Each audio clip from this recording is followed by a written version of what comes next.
কলিয়াবৰত ক্ষুদ্ৰ চাহ কৃষকসকলৰ মাজত নগাঁও খাদ্য সুৰক্ষা বিভাগৰ সজাগতামূলক সভা। কলিয়াবৰৰ বামুণীত অনুষ্ঠিত হয় এই সজাগতা সভা। সঠিক কীটনাশক দ্ৰব্য ব্যৱহাৰৰ সন্দৰ্ভত অনুষ্ঠিত হয় এই সভা। এই সভাত উপস্থিত থাকে ক্ষুদ্ৰ চাহ খেতিয়কসকলৰ লগতে নগাঁও খাদ্য সুৰক্ষা বিভাগ, কৃষি বিভাগ আৰু উদ্যোগ বিভাগৰ বিষয়াসকল। চাহ কৃষকসকলে কিদৰে সঠিক পৰিমাণত কীটনাশক দ্ৰব্য খেতিত ব্যৱহাৰ কৰি উপকৃত হ'ব পাৰে তাৰ ওপৰত বিস্তাৰিতভাৱে ক্ষুদ্ৰ চাহ কৃষকসকলক সজাগতা সভাৰ জৰিয়তে সজাগ কৰে।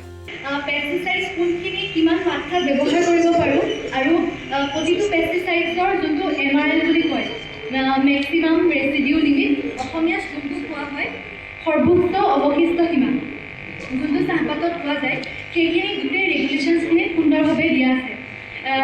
সেয়েহে আমি সেইখিনি মানি চলিব লাগে। বৰ্তমান পৃথিৱীত যিমানবোৰ চাহ উৎপাদন কৰা দেশ আছে, এই গোটেই দেশসমূহৰ মাজত আমাৰ ভাৰত দ্বিতীয় স্থানত আহে।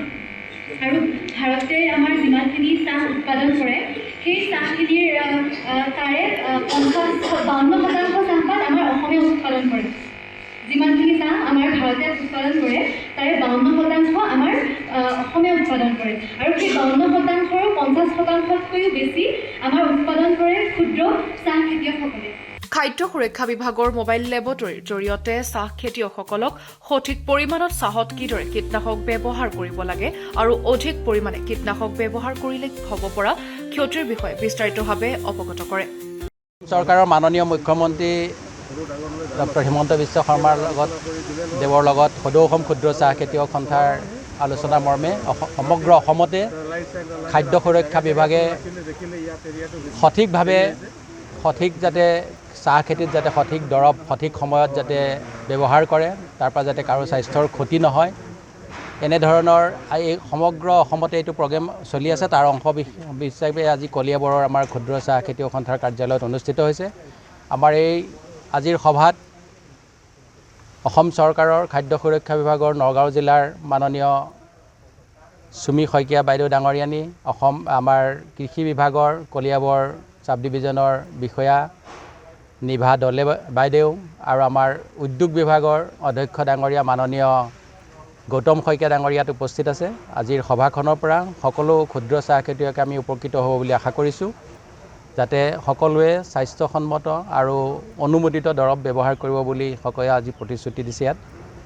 আৰু আমি আশা কৰিছোঁ যাতে ক্ষুদ্ৰ চাহ খেতিয়কসকল আজিৰ সভাৰ পৰা উপকৃত হ'ব। আজি এই সজাগতা সভাখন আয়োজন কৰা হৈছে খাদ্য সুৰক্ষা বিভাগৰ পৰা আৰু কলিয়াবৰ জিলাৰ যি ক্ষুদ্ৰ চাহ খেতিয়কসকলৰ সংস্থা আছে, সেই তেখেতসকলৰ সহযোগিতাত আজি এই সভাখনৰ আয়োজন কৰা হৈছে। আৰু আজি এই সভাখনৰ আমাৰ উদ্দেশ্য এইটো নহয় যে আমিবোৰ কীটনাশক দ্ৰব্য পেষ্টিচাইড ব্যৱহাৰৰ বিৰুদ্ধে। আমাৰ উদ্দেশ্য মেইন এইটোৱে হৈছে যে কীটনাশক ব্যৱহাৰ কৰোঁতে কেনেধৰণৰ ব্যৱধানসমূহ আমাৰ খেতিয়কসকলে ল'ব পাৰে আৰু কেনেধৰণে ব্যৱহাৰ কৰিব পাৰে, আৰু তাৰ কীটনাশকৰ যি মাত্ৰা, সেই আমাৰ ফুড ছেফটি ষ্টেণ্ডাৰ্ড এক্ট 2006 চন আৰু তাৰ ৰেগুলেশ্যনছ পেষ্টিচাইড এক্ট, সেই গাইডলাইনছসমূহৰ যি মাত্ৰা দিয়া আছে, তাক যদি এক্সিড এমাউণ্টত ব্যৱহাৰ কৰে, তেন্তে তাৰ পৰিণাম আমাৰ শৰীৰত কেনেধৰণৰ হ'ব পাৰে আৰু আইনগতভাৱে আমাৰ খেতিয়কসকল যোনটো বস্তু তেখেতসকলে একেবাৰে গম নাপায়, তেখেতসকল কেনেধৰণে ভুক্তভোগী হ'ব পাৰে, সেইখিনিৰ ওপৰত অৱগত কৰোৱাৰ আমাৰ মেইন উদ্দেশ্য।